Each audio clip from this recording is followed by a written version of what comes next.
this. Usually when I'm in the Bobcat though and I bounce, I can't splice videos together because it makes the GoPro jump. So I just took a picture. I forgot my camera in my truck when I was loading him. He pulled two, I think they had to have been 10-foot wide wagons, and with his tractor over, and I loaded 18 bales on him. What do we put? 10 on one and 8 on the other. And now I'm putting our, we got 7 for our share of finding the field basically. And so here I am, this is an 8-footer. So I'm only gonna be able to go 2 wide on the bottom.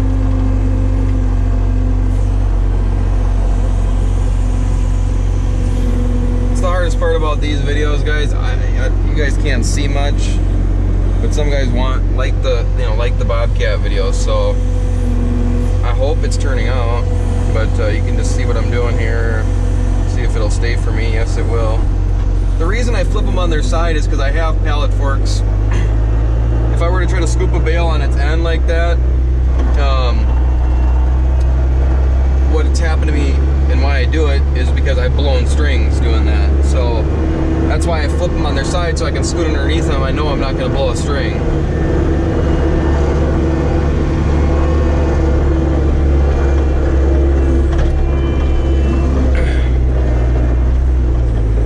Oh, let's see here. These must be 3x3s. I'm not sure though. Oh, this had a broken string. Great. This one has a broken string from the baler. There's 2 of those that we put on his wagon.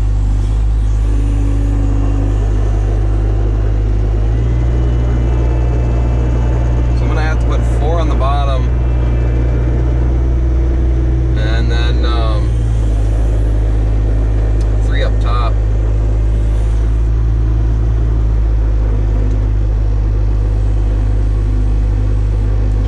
Originally I was gonna haul them, God dang it, that busted bale is sticking out goofy. Originally I was gonna haul them home on a flatbed and then try to figure out how to push them off, but that would have turned into a disaster.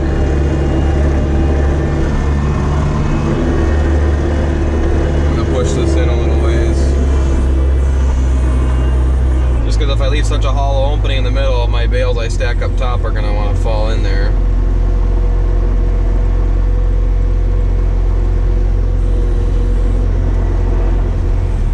You got to push between the strings. So you don't blow a string there too, obviously.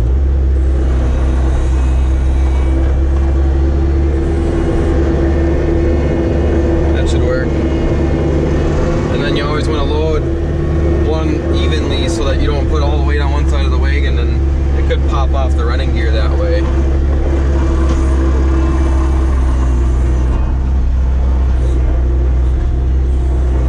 I love baling hay like this. I'm sitting in an air-conditioned cab. It's 90 degrees out, and I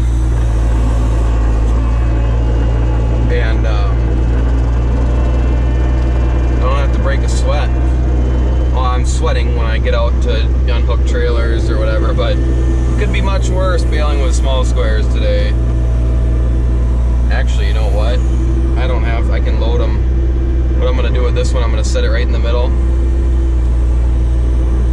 Actually, I can set it where I want it, on the other side from here. It's a little narrower. His other wagons were, like I said, wider, but I can just push it over with the other bale if I want to go a little farther, but that's about where I want it. I left 2 up by the field road. It's gonna be tricky bringing this across the. There's a couple draws, and it's gonna just shake the crap out of my truck and trailer, and I don't want to lose the top bales, so I left them over there, and I'll load them right at the field road and then leave. So then I'll park this over by the skid loader trailer, and I will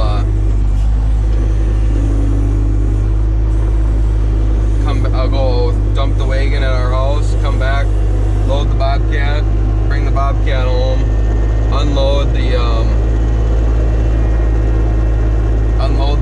Bobcat, unload this wagon. I'm not sure where we're gonna put them. We might have to put them back on our flatbed just to store them for a couple days while we figure out what we're gonna do, because we the way we got the cattle set up, and it's gonna rain in a couple hours, so that's why I'm gonna have to possibly put them on our flatbed just for storage for a couple days. But we're gonna play that by ear. Actually, I don't want to push quite yet. Since I got it on the tip of my forks, I'll dump it and then I'll push.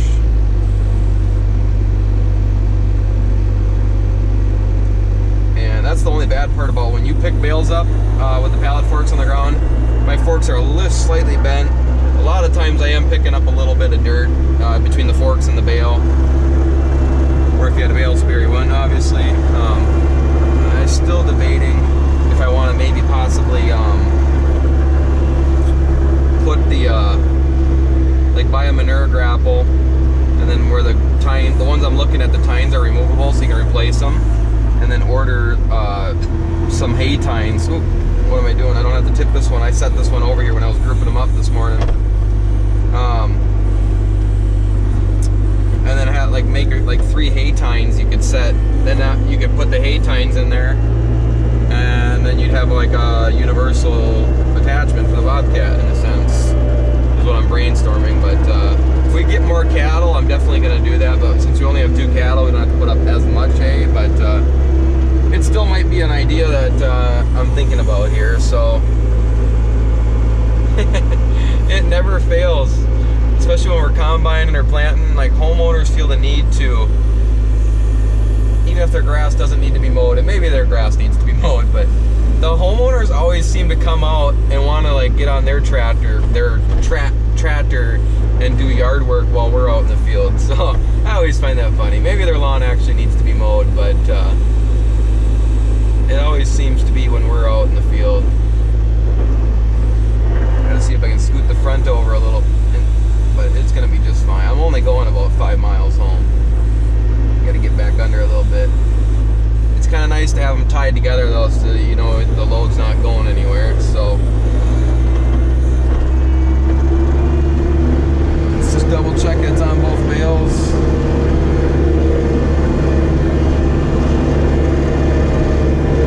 Oh yeah, that's how I want the front one.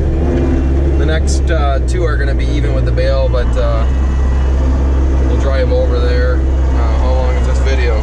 8 minutes already.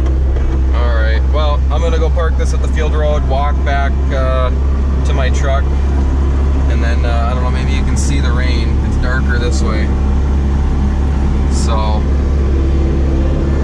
he left about probably 2 to 3 acres here in the middle of the field, just because he couldn't get it all baled with everything else he had on the ground.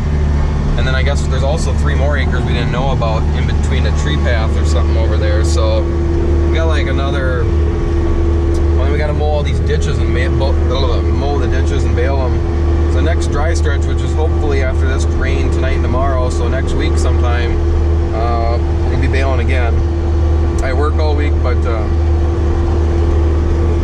our deal, I just told him I'd come out and load them again. I'd bring our Bobcat out. Whoa, that's what I'm talking about right there. So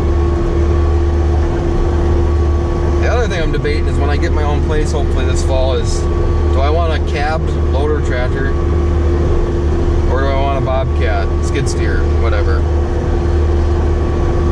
Skid steers are nice, they're handy. That's what I'm most comfortable with when I do dirt work and snow work, but tractor's pretty universal if I wanted to use it. And you know, it could be, if it's big enough, I could pull the roller with it or something out at the farm I work for too, or something. I don't know, just thinking. Or I could run rotary mowers and stuff or whatever, but they both have their pros and cons, so I'm not really sure. I'm just still tossing it up. The thing I could do is get a cab loader tractor, and if I ever needed something that I specifically needed a Bobcat for, you get Mom. Bless me. I could borrow Mom and Dad's, the one I'm in right now. So, but depending on the place I buy too, if it's not an actual farm, if it's just a place out in the county, you probably don't need a cab loader tractor. You just need a Bobcat skid steer. I don't know what brand I'll go with. I've been looking at the John Deere's E-Series, but we'll see. So here's the bales I gotta load. Ditch hay here, but there is a field around back. guy that baled it, so whatever. It's all good. Hay's hay. But Mom she's very picky on what her horses eat, but more than likely this is gonna be cattle. So